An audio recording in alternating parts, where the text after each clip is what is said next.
जी नाज़रीन, welcome back. नाज़रीन, Iran और इसराइल के दरमियान कशीदगी जारी है। इस कशीदगी की वजह से न सिर्फ मशरिक़ वस्ता बल्कि पूरी दुनिया का अमन ख़तरे में है। लेकिन सबसे अफसोसनाक बात यह है कि सारी सूरत हाल में अरब ममालिक और मुसलमान ममालिक जो है मुसलसल कमज़ोरी का मुजाहरा कर रहे हैं और गैर मौसर दिखाई दे रहे हैं। कहीं से कोई आवाज़ ईरान के हक़ में नहीं आ रही, न ही कोई अमली तौर पर सामने आ रहा है। तो इस तरह ये जो एक लड़ाई है ईरान और इसराइल के दरमियान, ये पूरी दुनिया के लिए एक ख़तरा बन गई है। इसी हवाले से हम तफसीली बातचीत करेंगे। नाज़िर साहब, क्या समझते हैं कि इस वक्त जो सूरत हाल है ईरान और इसराइल के दरमियान, जो मौजूदा कशीदगी है, ये पहले तो ये समझा जा रहा था कि शायद झड़प होगी, ख़त्म हो जाएगी, लेकिन ये जो है एक हफ्ते की तरफ जा रही है। अभी यही कहा जा रहा है कि ये आगे जाएगी और अगर खुदा न खास्ता ये आगे चली जाती है तो सूरत हाल बहुत ख़तरनाक हो सकती है, ख़ास तौर पे मशरिक़ वस्ता और फिर पूरी दुनिया के लिए। तो ख़ास तौर पे इस हवाले से अगर देखा जाए तो ईरान एक इस्लामी मुल्क है और उसके ऊपर तन तना खड़ा है और पूरी दुनिया की तरफ से उसके ऊपर यलगार है। ख़ास तौर पर वो ममालिक जो बिल्कुल ईरान के पास हैं, वो भी ईरान का साथ नहीं दे रहे, बल्कि वो इसराइल के साथ खड़े हैं। तो आप क्या समझते हैं कि मौजूदा हालात में इस्लामी दुनिया को क्या करना चाहिए, आगे आना चाहिए, ताकि एक मुल्क है जो इसके खिलाफ इतनी बड़ी जारियत हो रही है तो उसमें आगे बढ़ के उसकी मदद करनी चाहिए? देखें अलवी साहब, मैं समझता हूँ कि जब तक उम्मत मुसलमा एक पेज पे नहीं आएंगे, ये इसी तरह मार खाते रहेंगे जी। और इन मुल्कों पे चढ़ाई होती रहेगी और इनकी मईशत, इनकी दूसरी जो इकनॉमिक्स है उस पर कब्ज़े होते रहेंगे।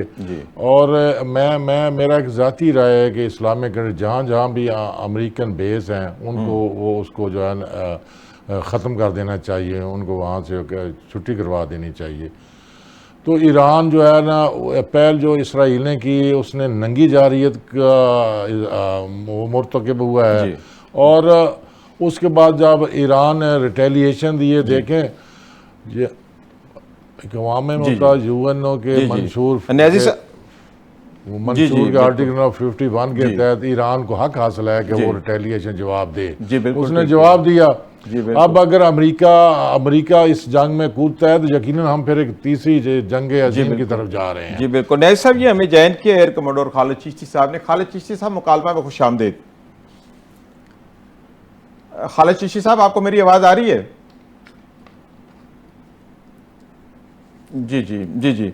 अच्छा नाज़िर साहब, आप अपनी बात कंटिन्यू करें। अभी शायद देखें, अभी आपके सामने जो यूक्रेन की जंग हुई उसके पीछे कौन था? अमेरिका था जी। और रशिया जो है इस वक्त जंग की हालत में है। अफगानिस्तान को भी जनाब ने बैटल फील्ड बना दिया है। मैं आपको ये 14 जुलाई 2015 में लेके चलता हूँ। सही। उस वक्त जो है ना, ये उन्होंने एक बनाया था, मेरा ख्याल में एक मुआहदा किया था जो जिसमें अमेरिका शामिल था, यानी 5 एटॉमिक पावर, उसके साथ जो है ना वो जर्मन था और उसके साथ ईरान थे, इसके दरमियान यूरोपीय यूनियन थी। सही। वहाँ मुआहदा हुआ था, वो गालिबन उसका नाम था joint comprehensive plan of action. सही। और उसके तहत ये तय हुआ था कि ईरान पर इक़्तिसादी पाबंदियाँ जो वो ख़त्म हो जाएंगी। सही। ईरान सिर्फ अपने पीसफुल मकासद के लिए यूरेनियम की अफसूदगी जो है ना वो 3.67 तक करेगा, 3.367 तक।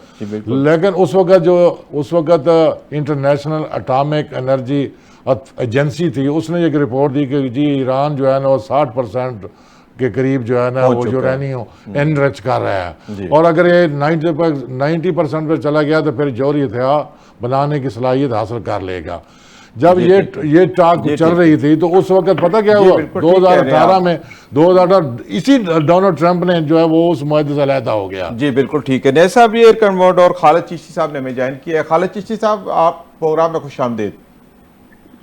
बहुत शुक्रिया साहब। खालिद चिश्ती साहब, क्या समझते हैं इस वक्त ईरान और इसराइल के दरमियान जो हालिया कशीदगी है ये थोड़ी लेंथी हो गई है, आगे चल रही है? क्या इस वक्त किरदार है फिजाइया का? चूंकि ईरान के तो त्यारे कहा जा रहा है कि उड़ के वहाँ हमला कर नहीं सकते और इसराइल की तरफ से भी जो है वो त्यारे जो है वो अटैक कर रहे हैं। और ख़ास तौर पे जो एक मामला है कि F-35 का, कि इसके हवाले से कुछ न्यूज़ चैनल ये दावा कर रहे हैं ये बताएं कहाँ तक ठीक है कि गलत है कि 2 F-35 जदीद 3 तैयारे जो हैं ईरान की तरफ से मार गिराए गए। जी बहुत शुक्रिया मुझे इनवाइट करने का। मैं पहले बात कर लेता हूँ जिसका आपने जिक्र किया कि ईरान की जो एयरफोर्स है जी, ईरान की एयरफोर्स का इस वक्त मैं कोई खास मुकाबला नहीं कर पाऊंगा कि क्योंकि इनकी बहुत सीरियस लिमिटेशन है जी, इस वक्त ईरान की, क्योंकि उनके पास जो फाइटर जहाज हैं वो शाह ईरान के ज़माने के हैं, कोई 50-55 साल पुराने जहाज हैं, F-14 है और फैंटम F-4 है सही, और ये अमेरिकन ओरिजिन के हैं। इसकी वजह से इनके बहुत अरसे से इन पर सैंक्शन लगी हुई है, इनके स्पेयर पार्ट्स इनको नहीं मिल रहे, ईरान को बहुत मुश्किल पेश आ रही है इनको मेंटेन करने में, तो वो इनसिग्निफिकेंट है। और अगर ये जहाज पहुंच नहीं सकते तो जाहिर है इजराइल तक नहीं पहुंच सकते, तो इनको बहुत कोई फायदा नहीं है उस पॉइंट ऑफ व्यू से एयरपास का। ठीक है। जब तक दूसरी तरफ जब देखें आप तो एक और चीज नोट जरूर करें कि दूसरी तरफ इजराइल के पास खुली छुट्टी है, उसके पास वेस्टर्न टेक्नोलॉजी है, अमेरिकन सपोर्ट है जी, और सबसे ज्यादा जो डिफरेंस है वो एयर स्पेस जी, एयर स्पेस आप देखिए मैनेजमेंट जो है इस वक्त उसको बड़ी फेवरेबल है जी बिल्कुल। पूरे जब 200 जहाज आए पहले दिन आपने नोट किया होगा, मिडल ईस्ट के फ्रेंडली कंट्रीज में से गुजर के आ रहे हैं, सही, उनको किसी ने इंटरसेप्ट नहीं किया, कोई एयर स्पेस किसी ने बंद नहीं की, बल्कि एयर टू एयर रिफ्यूलिंग भी दरमियान में हुई। टैंकर जो कम से कम 10-12-15 टैंकर चाहिए होंगे 200 जहाजों को रिफ्यूल करने के लिए, एयर टू एयर फ्यूल के लिए जी। तो जाते हुए इजराइल के जब के ऊपर फायर करता है ईरान, तो आप नोट करें कि रास्ते में एयर स्पेस भी एक्टिव हो जाती है, उनका डिफेंस भी एक्शन में आ जाता है, उनको इंटरसेप्ट भी किया जाता है। सही। उससे भी बढ़कर आप ये देखिए अलवी साहब के जब वो इवन एयरक्राफ्ट कैरियर मौजूद है समंदर में अमेरिका का, जो इंटरसेप्ट करता है इन मिसाइलों को, रास्ते में इंटरसेप्ट करने की पोजीशन रखता है। सही। तो इतना कुछ होने के बावजूद ईरान जो है वो इंतहाई अनफेवरेबल एनवायरमेंट में फाइट कर रहा है। ईरान और दूसरी तरफ इजराइल देख लें मोस्ट फेवरेबल एनवायरमेंट फाइट कर रहा है जी। हाउएवर क्योंकि इनके पास surface to surface ballistic missile और ड्रोन ही है, एक ऑप्शन है ईरान के पास जिसको वो जाहिर है बड़ा इफेक्टिवली इस्तेमाल कर रहा है। जो ये अलवी साहब इफेक्ट क्रिएट कर पा रहे हैं वो बड़ा सिग्निफिकेंट इस सेंस में है कि इजराइल के लोगों ने कभी इस तरह की बॉम्बिंग या टनेज नहीं देखी थी अपने ऊपर गिरते हुए, तो वो तो आदि नहीं है इस तरह की। बिल्कुल। उनको बताया गया था कि आपके पास 4 ड्रोन 4 एयर डिफेंस सिस्टम्स हैं, उनके पास स्लिंग डेविड स्लिंग है, उनके पास एरो 2 है, एरो 3 है और फिर ये आयरन डोम है जिसकी सब बात कर रहे हैं। 4 एयर डिफेंस मैकेनिज्म को पेनिट्रेट करके ये ड्रोन या जो बैलिस्टिक मिसाइल ये हिट कर रहे हैं उनको। सही। पहली बात तो ईरान ने ऑब्जेक्टिवली क्या अचीव किया है, उतना तो नहीं मिलिट्री टारगेटिंग से एंगेज किया जो उन्होंने किया था, जिसमें उन्होंने न्यूक्लियर साइंटिस्ट को टारगेट किया, पासदारान इंकलाब को किया, उनके आर्मी जनरल्स को किया जी, बिल्कुल इंटेलिजेंस बेस किया ना जी जी। लेकिन उन्होंने ये जरूर किया है कि वो इतमाद जो इजरायली अवाम का था अपनी फोर्सेस पर, खास तौर पर डिफेंस पर, उसको बुरी तरह शैटर किया है, उसको एलिमेंट ऑफ इनसिक्योरिटी दी है और खौफ पैदा हो गया है। अब उन्होंने रियलाइज किया होगा कि जैसे गाजा पर इतने अरसे से बमबारी हो रही है, वो कैसा लगता है जब आपको टनल पर गुजारनी पड़े, रात फूड ना मिले आपको, आपकी बिजली की सप्लाई बंद हो जाए। तो ये इस वक्त जो क्लोजिंग पॉइंट मैं ये कहना चाहूंगा कि ये इस तरह एस्केलेशन करना और कंटिन्यू तीसरे दिन जो ईरान कर रहा है, ये ईरान के हक में है कि जब भी सीज फायर हो उसको ये इंप्रेशन देने में ईरान कामयाब हो गया इजराइल को और दुनिया की दूसरी पावर को कि हम ऐसा अनअटेंडेड भी नहीं है, किसी को छोड़ेंगे वन साइडेड आप हमें बीटिंग देंगे जी। बिल्कुल, मतलब टफ टाइम दिया है इसराइल ने आपके कहने के मुताबिक। अच्छा सर, ये मिसाइल ही वाहिद जरिया है इस वक्त ईरान के पास, जैसे आपका कहना है कि क्योंकि फिजाइया तो इस काबिल नहीं है ईरान की, तो ये मिसाइलों का इतना स्टॉक इतना जो मौजूद है कि अगर खुदा न खास्ता आगे कोई लेंथी पीरियड हो जाता है वार का, तो ईरान ये मुकाबला करता रहेगा। देखिए अलवी साहब, एक चीज ध्यान में रखिएगा कि जो स्पेस है, जो यानी जो एरिया ज्योग्राफिकली कवर करना है, वो कंपैरिजन आपके व्यूअर के लिए कर लेते हैं कि इजराइल का साइज कितना बड़ा है ईरान की निस्बत जी। ईरान का साइज 70 गुना बड़ा है इजराइल से, ज्योग्राफिकल बात ठीक है। पाकिस्तान का साइज 40 गुना बड़ा है इजराइल से। अगर आपके व्यूअर्स को और सिंपल मैं कर दूं तो KPK हमारा जो सूबा है उसका चौथाई हिस्सा है जो इजराइल की स्पेस है, इस पर जो इजराइल की ज्योग्राफिया है जी। अंडरस्टैंडिंग के सेंस में कह रहा हूँ, यानी कि अनियो में जो 70 गुना ज्यादा बड़ी मुल्क है उसको सिर्फ टारगेट करना है KPK के 1/4 इक्विवेलेंट के बराबर सही। तो टारगेटिंग अगर ये इतने मिसाइल इनके पास नहीं भी है, मीडिया कुछ रिपोर्ट कर रहा है कि उनके पास 3500 या 4000 इस तरह के मिसाइल हैं जिसमें से वो 100-150 रोजाना फायर कर रहे हैं सही। अगर मैं अज्यूम भी कर जी। लूं, और ये भी ज़हन में रखिएगा कि अगर वो रोजाना 50 या 100 मारते हैं जिसमें से 25-30 गिरते हैं, जी। तो जितनी हरासमेंट और खौफ अलवी साहब इन्होंने पैदा कर दिया है पूरी मुल्क के दौरान, क्योंकि सही। इतना छोटा मुल्क है, उनको हर जगह गिरते हुए नजर आ रहे हैं। सही। तो ये बहुत, जैसे मैंने कहा कि जब अब ये ईरान के पास यही ऑप्शन है to escalate to deescalate, यानी ठीक इनको है। पहले एस्केलेट करना पड़ेगा ताकि डी एस्केलेशन हो। सही। जितनी एस्केलेट करेंगे उतनी जल्दी डी एस्केलेट होगी। जी, चले बिल्कुल। मैं क्विकली आपको पाकिस्तान इंडिया सिनेरियो में ले जी जाता हूं। बिल्कुल 10 मई बिल्कुल, वहाँ ऐसा ही हुआ, आप सही कह रहे हैं बिल्कुल।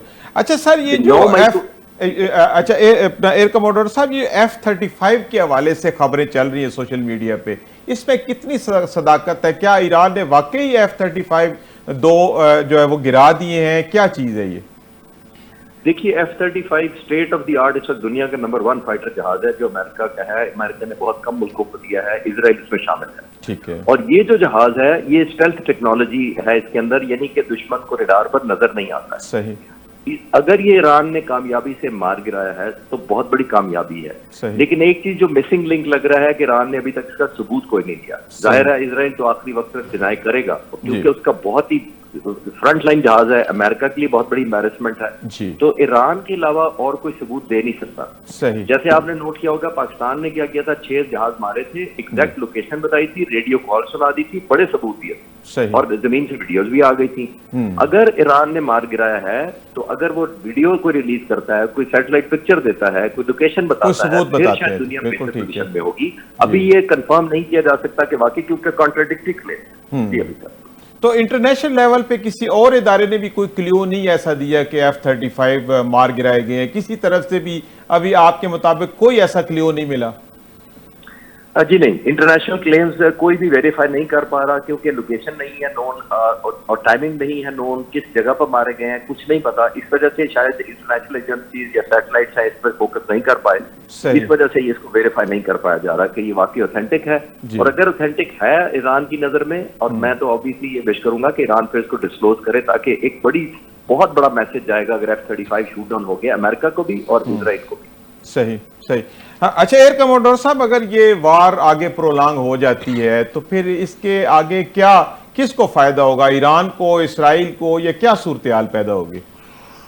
देखिए, प्रोलॉन्ग वार ईरान को तो बिल्कुल सूट नहीं करती। उसकी रीजन ये है कि इजराइल को तो पूरी आधी से ज्यादा दुनिया की सपोर्ट हासिल है, वेस्ट की सपोर्ट हासिल है। अमेरिका ने, आपने देखा कि वो कह रहे हैं हम कूद पड़ेंगे या कूद सकते हैं। सही। तो ईरान के पास चॉइस बड़ी लिमिटेड है और टाइम भी बड़ा लिमिटेड है। एक तो सिर्फ वेपन, जैसे मैंने अर्ज कहा कि सरफेस टू सरफेस मार रहे हैं, उनके पास ज्यादा चॉइस नहीं है। उसके बाद उनके पास जैसे वो भी एक महदूद स्टॉक होगा, कब तक वो चल सकते हैं। और फिर सबसे ज्यादा बात ये भी ध्यान में रखिएगा अलवी साहब के, जो इजराइल हिट कर रहा है वो बहुत फोकस टारगेटिंग कर रहा है। यानी उनकी लीडरशिप को, चाहे वो जमीन से हिट कर रहा है वो कर रहा है, उनके पावर स्टेशन को कर रहा है, उनकी ऑयल रिफाइनरी को कर रहा है, उनकी कमांड एंड कंट्रोल सेंटर्स को कर रहा है, रेडार को कर रहा है। ये डैमेज जाहिर है ईरान इस पोजीशन में नहीं है कि बहुत ज्यादा ले सही है, तो जल्दी जंग खत्म करना ईरान के हाथ में। जी ठीक है। अच्छा एयर कमोडोर साहब, आप क्या समझते हैं कि इसराइल को इस वक्त को बैन अवी सतह पे सपोर्ट हासिल हो रही है? जाहिरन तो ऐसा लगता है कि कोई ऐसी सपोर्ट नहीं है इस वक्त इसराइल के साथ अमेरिका के अलावा। देखिए, एथिकल ग्राउंड्स पर तो नहीं हो रही है। सही। एथिकल ग्राउंड पर इसलिए नहीं हो रही है, आपने देख लिया कि बहुत सारे मुल्क ऑलमोस्ट कंडेम कर रहे हैं कि इनिशिएट किया, गलत किया, वो कबूल करने को तैयार नहीं है उनकी जस्टिफिकेशन। एक बात। अब पीछे उसके मेनली अमेरिका खड़ा है। जाहिर है जब तक अमेरिका खड़ा है उसको ज्यादा प्रभाव भी नहीं है कि बहुत ज्यादा दुनिया करती क्या है। आपने देख लिया गाजा में पिछले कई महीनों से क्या चल रहा है, पूरी दुनिया कंडेम कर रही है, लेकिन उसकी वॉर फाइटिंग कंटिन्यू है और मासूम और निहत्थे बच्चों को और औरतों को मारा जा रहा है। जी बिल्कुल, शहीद किया जा रहा है। जी ठीक है। ये ईरान को इसकी परवाह नहीं है, जो उसका रिकॉर्ड है। जी ठीक है। जी ठीक है। एयर कमोडोर साहब, आपका बहुत शुक्रिया, आपने वक्त निकाला और प्रोग्राम में शामिल हुए। नाजिर साहब, क्या समझते हैं? वन लाइनर, एक आधा मिनट है, बताएं कि ये गुफ्तगू सुनी चिश्ती साहब की। जी बिल्कुल, चिश्ती साहब की गुफ्तगू से मैं बिल्कुल इत्तेफाक करता हूँ। जी, ये नुकसान सबका होगा। जी बिल्कुल सही। ईरान का नहीं होगा, इसराइल का भी होगा, अमेरिका का भी होगा, बल्कि इस खित्ते में जो जी बिल्कुल, आपकी बात बिल्कुल ठीक है नाजिर साहब के, कोई भी जंग हो, जंग में सबका नुकसान होता है। नाज़रीन, इसी के साथ हमारे प्रोग्राम का वक्त अपने इख्तिताम को पहुंचता है। मैं अपने मेहमानान ग्रामी का बेहद मशकूर हूँ जिन्होंने वक्त निकाला और प्रोग्राम में शामिल हुए। नाज़रीन, अपने मेज़बान सईद अलवी को इजाज़त दीजिए। अल्लाह हाफिज़।